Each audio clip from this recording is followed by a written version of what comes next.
Hello YouTube, hope you're all doing great. Alright, so I'm coming with you with a tutorial. This is going to be a step-by-step tutorial, but I'm not going to go through the real time. Then every step that is necessary, I'm going to talk about it. So today we will be drawing one photographer who is from Ghana. He passed away, and this portrait, I made this portrait in memory of him. Yeah, his name was Bob Pixel. Yeah, so as I do this, I'm really saddened with this loss, and I really hope that the Lord restores the family. Yeah, there's a great loss to Ghana as well. Yeah, so as I was doing it, I decided to,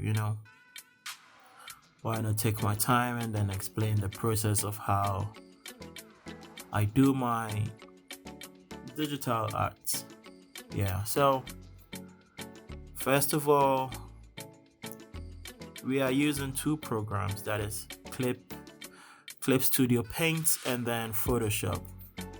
The majority would be in Clip Studio Paint. That's where we are going to draw our line work and everything. So let's just jump into it all. I'm going to talk alongside the video. Every step that I take, I'm going to let you know. So right now we are in Clip Studio Paint. We are going to import our picture. So we are going to import our picture from wherever you have it and then resize it. So after resizing our picture, making sure that it's positioned properly, then we will drop the opacity of our picture. In this picture, it's very important we drop the opacity because it's a dark picture. In this case, we are essentially going to use black for our line work. We can see our lines. We create a new layer and then we start with our line work. We're going to start with our line work. I mostly like to start with the nose. The nose kind of gives you that confidence because it's kind of easy to draw, and it's in drawing it's easy, but then it's also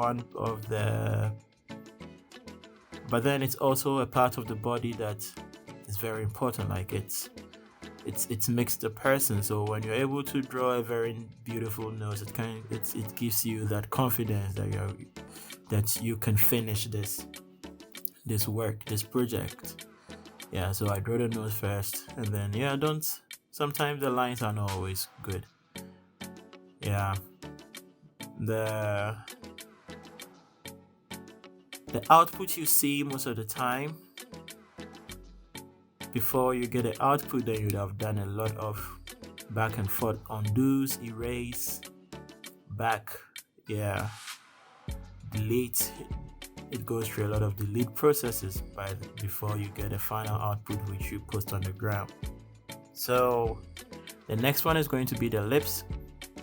The lips is also one intimidating part of the body when it comes to drawing, because that's where all the emotions comes from.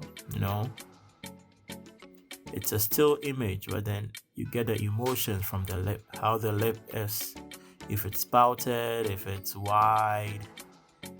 Yeah, so it's also one part. If you get it wrong, you get a whole emotion of the picture wrong, and then it might not even look like the person. It might look like the person, but then the emotions that the original picture and what you have drawn is showing would be different. So go to the ears, and now we go to the head, which is also can be quite, when you have to go along, making sure that your hands are steady. You can see right there was a little bit shake. Yeah, just correct all those parts. I'm going to draw for the hair. We are going to fill in with black later on for the hair. Yeah, those lines, we are going to erase it. Make sure every part that is going to be different is closed. Yes, you're going to make sure everything is closed. So you continue with the line work.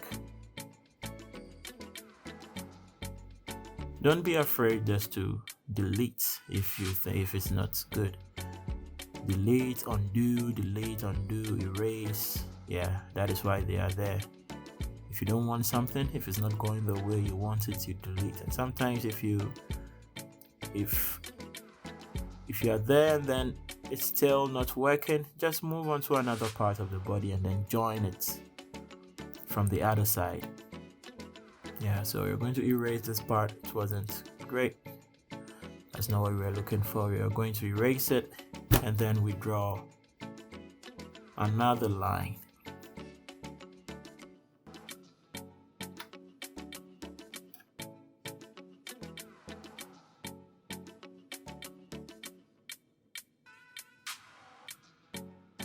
Always remember to back up, see what you're doing, if everything is okay, everything is in proportion. Once your line work, someone can look at the line work and say, oh, okay, I guess this is the person he's drawing. Then you know that you're a step closer to getting a very good project.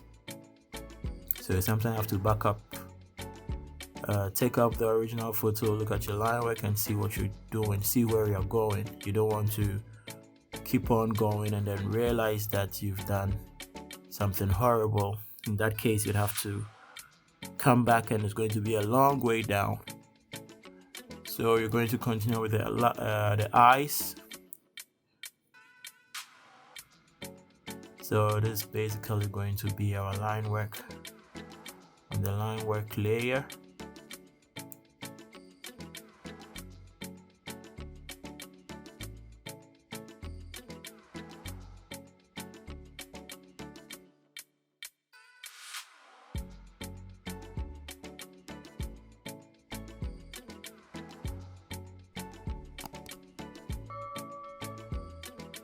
Okay, so now we're moving into a different layer, and this is going to be the glasses.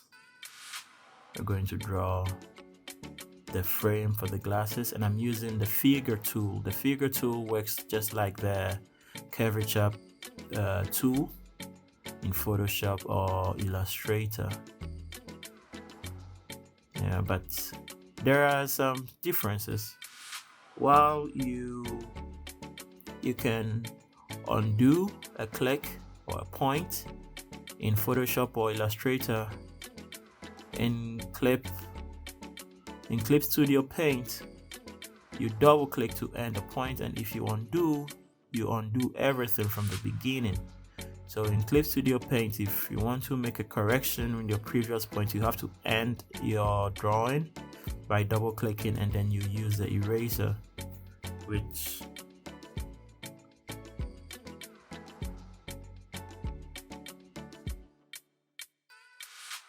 that will be the best way to make your corrections of your last point. Because if you end and then you do undo, you'd have to start everything. So we're doing the glasses, and the glasses on, even though it's a line work, it's on a different layer because we are going to fill it differently. And then in case we will need to do some corrections in the future after we've added our colors, we realize that the lines are not straight, we have something to do, there's something wrong, it's going to be easy. We wouldn't have to work with the whole image. It's just going to be that layer, which is just the glasses. So always make sure that you are creating new layers. That is going to help you. Creating new layers is really going to help you. So we're done with our glasses, our spectacles.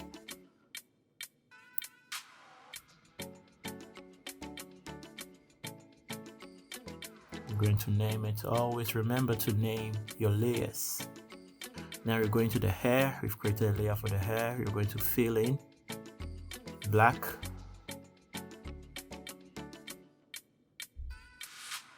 We're also going to create another layer also for the hair, and then this is going to be the hair strands. So the hair strands, every hair strand on this image is going to be on that layer. Those on the head, those the eyebrows, the eyelashes, the mustache, the beard, the goatee, they're all going to be on this layer. So we're going to go in. Yeah, so like I said earlier, this photo is in memory of Bob Pixel.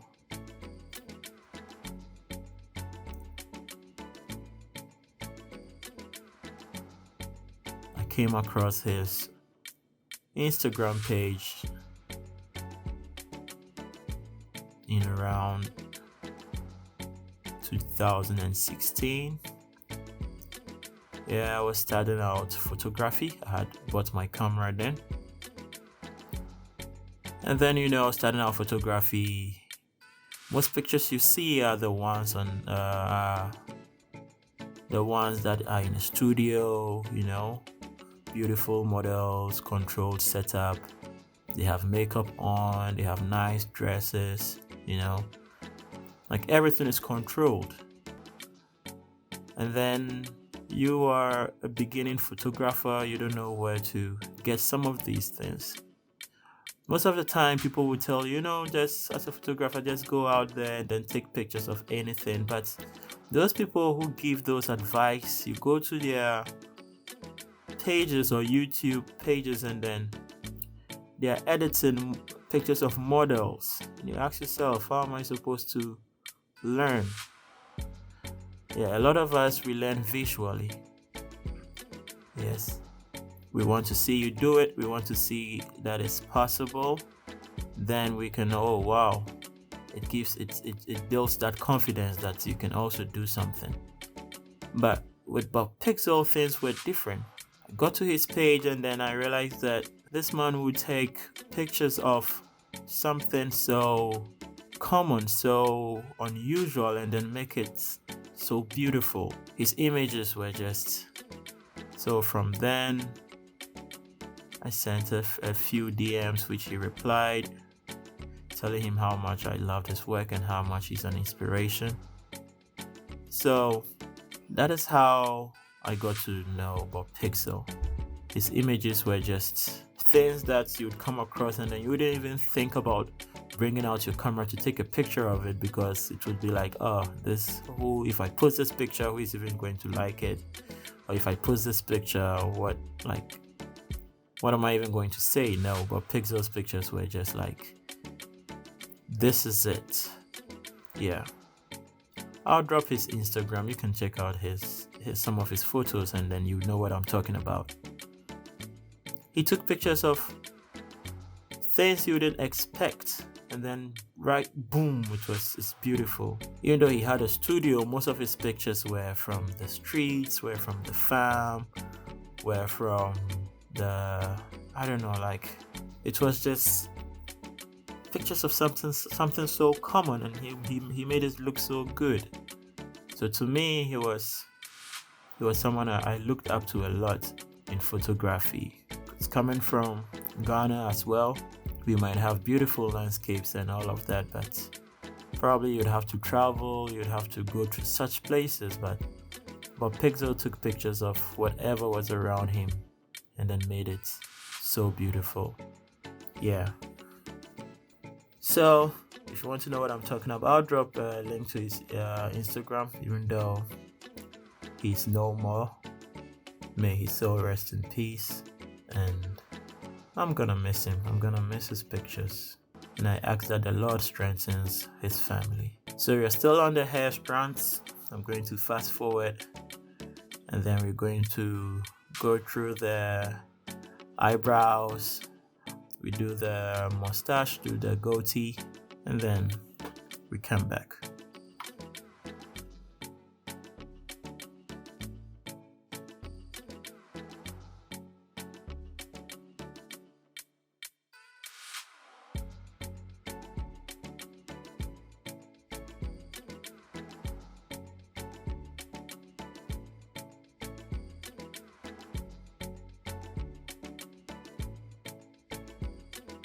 Okay, so you're back.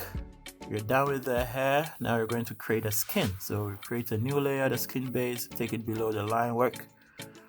We select the line work, we use our magic wand tool to select our image.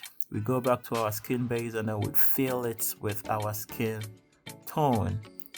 Since I've been using this program a lot, I have a lot of it, and then it saves history. It has history of the colors that you've been using. Yeah, so that is going to be our skin tone. Now this, let me show you something that I do to solve some problem. You realize there is this faint white markings around the line work. When you zoom in, you can see this faint line. Yeah, this is because we use the magic wands to do our selection.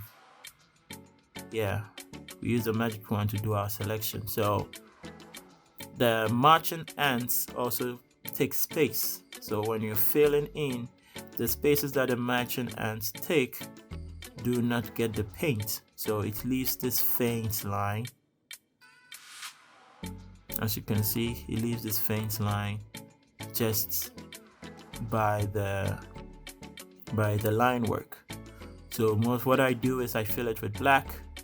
I fill the whole image with black. Even though we are going out of the boundaries, we are going to use our selection tool to erase it. So making sure that everything is black. This is going to make our line work solid.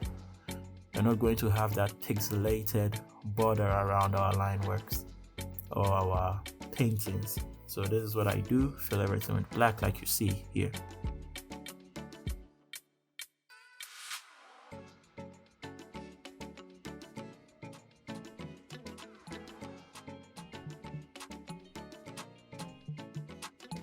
Yeah, so as you can see, our line work is thick. You don't have that pixelated border around our lines anymore. You see the difference when we disable it, we enable it, you can tell the difference between our line work. Yeah, so I'm just going to clean up the parts, the ones in our lips, just to not make it so horrible from the beginning.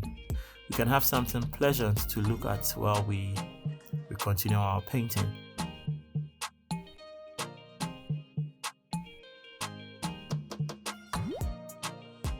So we're going, next is going to be our shadows. I like to do the shadows. So right now we are going to shade. So we're going to shade, and that is the shadows and our highlights. This is what gives it dimension. Right now our image is flat, it's just looking flat. So we are going to use shadows. We've created a layer. We're going to use a darker shade of our skin tone. Testing it out. We're going to select. Created a layer, let's name it shadows. So we're going to go in and then use our airbrush tool. Select our line work. Use the magic wand to select our image.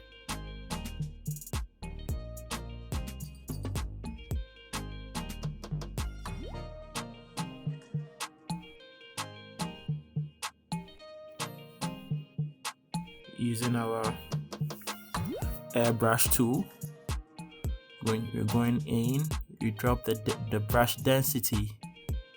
Make sure the brush density is very low, and then we're going to shade where this is our shadow. So we're going to shade all the places where we have shadows, the dark places. Now remember, this photo was taken in a studio, so we have controlled light setup. So it's not like most images where you would have the light coming in from one direction and then the shadows casting in another direction. I'm gonna go back to see if our brush density, we have it at right where we want it, and then yeah, we have it at right where we want it. You don't want it to be very deep. The darker parts, we increase our brush density just a little bit.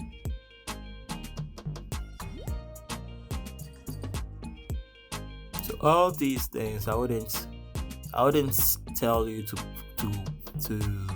have your brush density at this number or at this number, because every picture is different. Every picture is different. And then the brush density is going to change depending on which part of the body you are shading. Yeah, because if you're shading beneath the eyes, the brush density could be higher. If you're shading on the cheeks, the jawline, yeah, it could be a little bit lower. So I'm not going to give you fixed values. You just have to look at your image and then select the right number for yourself. That's why sometimes you have to pick your skin base, make sure the colors are matching, make sure it's showing, make sure it's not too much. Then you come back and then you continue. You don't want to finish everything before you go back and then you realize that the colors are not even matching. So you're doing the shadows. You're going to create a layer for the highlights. We can't finish all the shadows before we go to the highlights. There will be times where you have to do it. You have to do a little bit of this and a little bit of that. In this case, you are building it gradually. Yeah, where parts where you'd have to increase the intensity of the highlight, you do it. Parts where you have to increase the intensity of the shadows, you do it. So we kind of do it back and forth. And make sure you're selecting the right layer when you are working on either of these features. If you're working on the highlights, make sure you've selected the highlights layer. If you're working on the shadows, make sure you've selected the shadows layer. Brush it gently over the places where you think they are protruding towards light.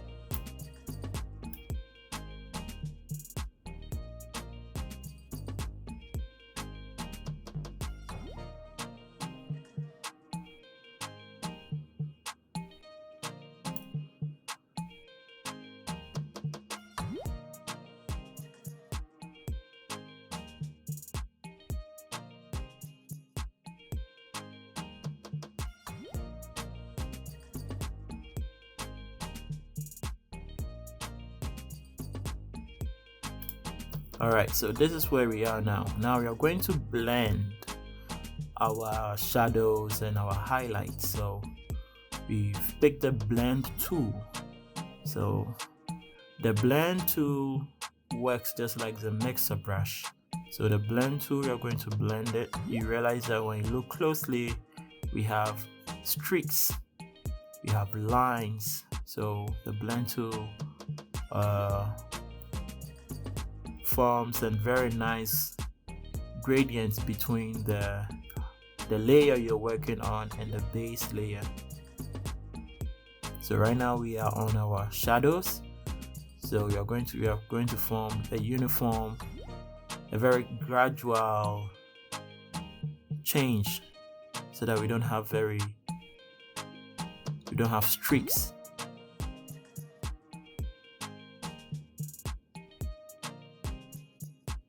Right now we're working on our shadows, making sure there is a gradual transition between the shadows and then the highlights or the base, the skin base, like I call it. So that's our blend tool. It also has the parameters of the brush intensity and the size and the stretch. So always make sure you've selected the right numbers. Just go in, you brush it gently. Yeah, but we're still going to go in, take our highlights. Right now we are just shading, making sure we're getting everything right. So this is where the whole work is. This is where everything depends. If your image is going to look good, if someone is going to look at your image and then say it's nice or wow, depends on your shading. And when people say wow when they look at your images, then it means that you really did a great job. It means that your image looks like the person, it's just the person. They can just look at the image and tell. They look at the image, they look at the original, they're like, wow, this is a good drawing. But if they say, oh, it's good, it's nice, you had the image right, but it doesn't really look like the person you drew. There are some changes. So the shading is what is going to differentiate between the wow you get from people, or the it's good, it's nice from people. So you go in, make sure every detail is covered, get all your details right. So you're going back to check, making sure that we're on the right track. Now you're going to move to the glasses. So you're going to select the glasses, then fill it. So we fill the glasses. We do our highlights, the rim light for the glasses. Make sure as you do all of these things, you're naming your layers. You're putting them on different layers, and then you are naming them according to what you're doing.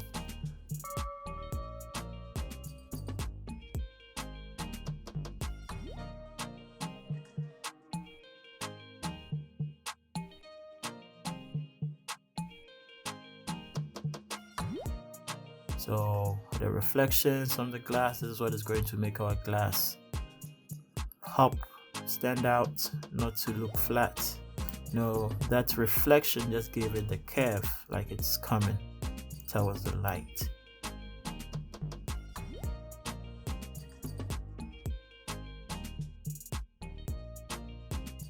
Now you're done with the frame. Let's go to our glass, new layer, select the frame. We fill it with ash, gray. Yeah, we realize that we have the hair layer on top. We take it behind, we drop the opacity, and then we have our glass. Now that we have our glass, we will go ahead and then do the reflections like you see in this image.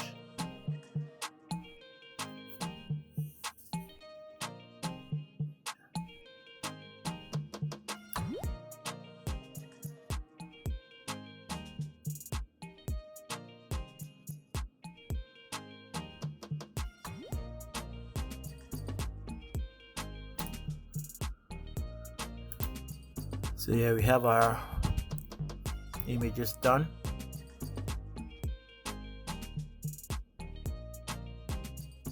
Next, we're going to go work on the eyes.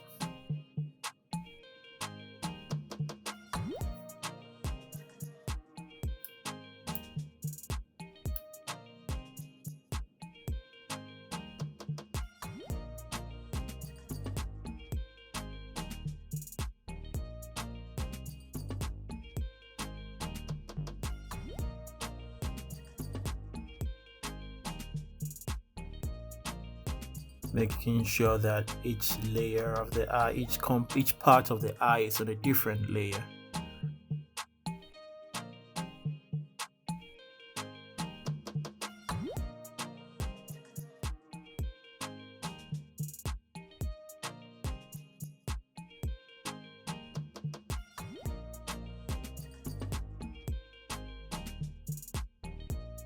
Now,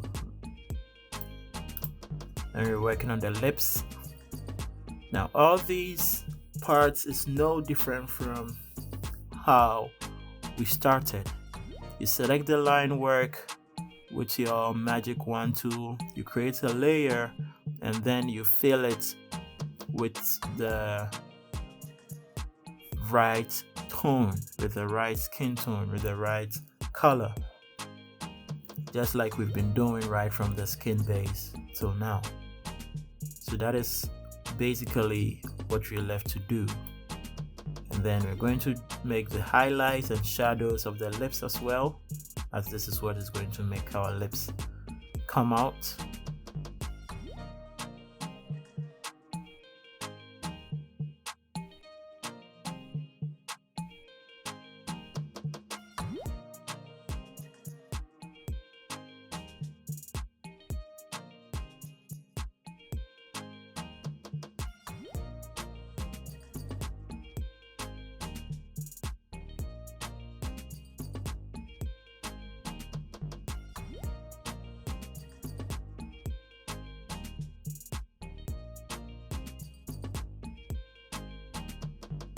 how to make adjustment to the line work of the lips. So let's see if we can redraw it, make it new, another one that looks good.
This one actually looks like the original. So we're done with our lips. We're going in to do some filling for our hair.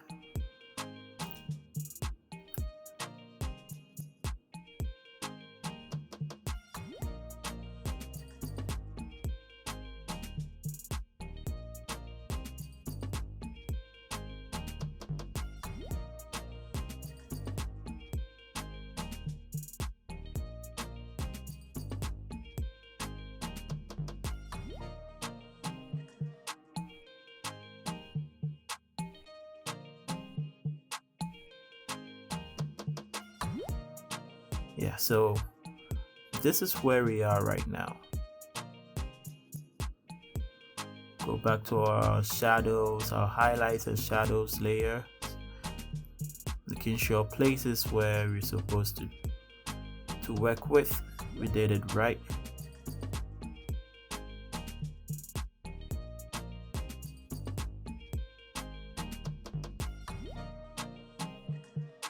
Now we are going to move it to Photoshop, and then we would do a little tweaks.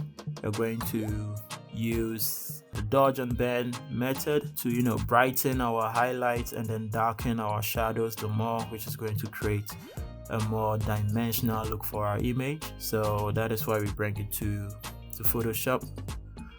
I'm probably sure there is a way you can do that in Clip Studio Paint, but I don't know how. I'm not an expert in Clip Studio Paint.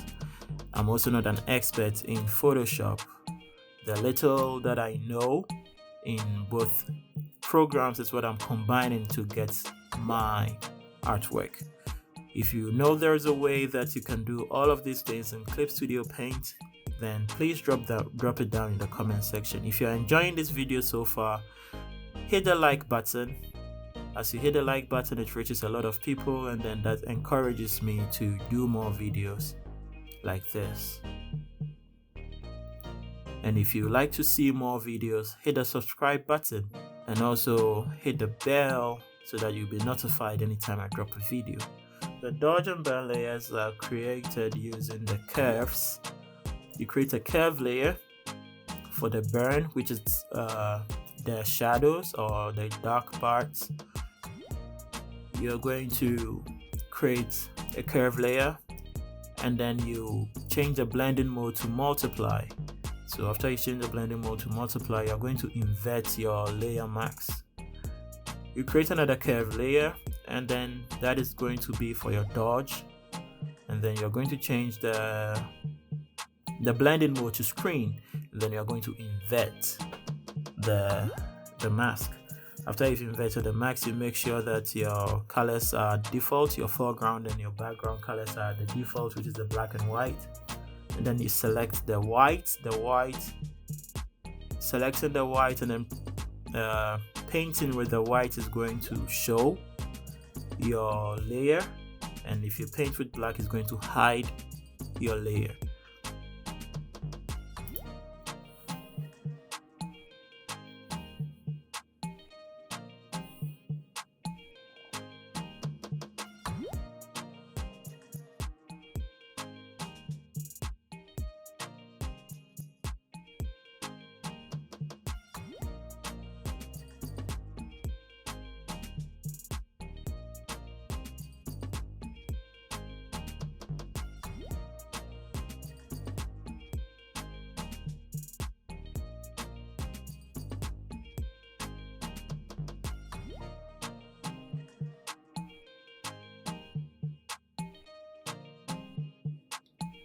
So now we're going into, you're using the dodge to make our highlights more bright, more highlighted.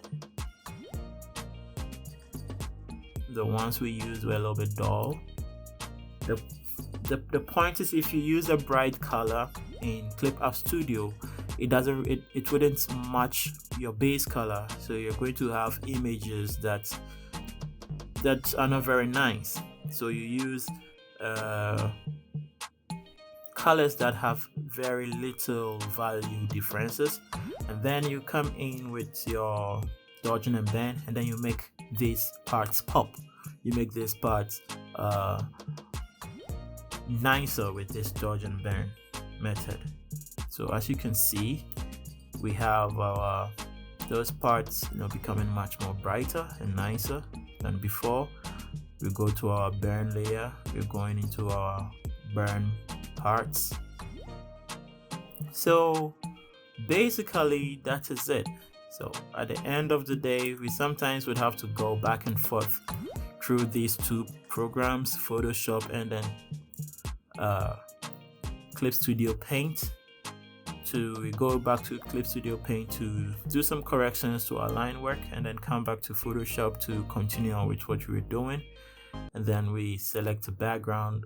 So at this point, what is left is up to you, how you want to present your picture. How you want to present your picture? Do you want your picture to have a background, to have a shadow? At this point, it's up to you to decide. So from this point onwards, it's all about aesthetics. Some things that you're supposed to do that you didn't do. Yeah, so this is the point where you go back, you make the little details, the little things that you were supposed to do, the eye reflections, which we forgot. Reflections in the eye, the background color, you select whichever way you want to present it. This is where you do it. You can see that I had to go through a lot of colors, go through a lot of things. I wasn't sure which color to pick, and then finally I came with this one. So like I said, this is a portrait in love and memory of a mentor, which I normally called Senior. So Senior Bob Pixel, this is for you, and may your soul rest in peace. If you enjoyed this video, hit the like button, and then if you like to see more tutorials, hit the subscribe button, and see you in my next video. Bye bye.